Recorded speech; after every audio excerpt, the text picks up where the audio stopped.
These sorts of profiles have been around for thousands of years. In the Western world, it was way back in ancient Greece that a philosopher called Empedocles first defined the four elements. And he theorized that these influence how we behave. It's still in ancient Greece, but perhaps a more familiar name might be Hippocrates, known in the history books as the father of Western medicine. He's the guy the Hippocratic Oath, of course, is named after. He incorporated these four temperaments into his medical theories. In the 20th century, the psychologist Carl Jung took the idea further with his theory of psychological types. These are the basis for the Myers-Briggs type indicator.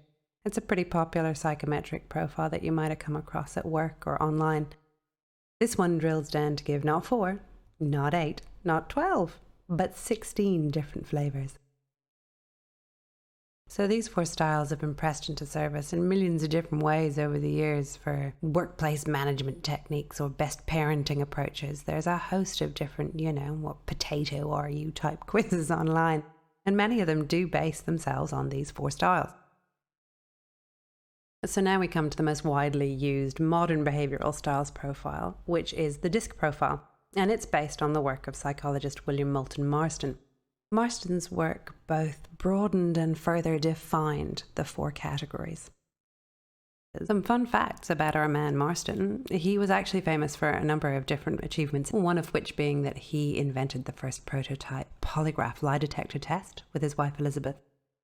Another being that he was the original creator of the Wonder Woman comic book character. It's been argued he was something of an early feminist. Chances are you recognize those four style names from your own Dope Styles profile.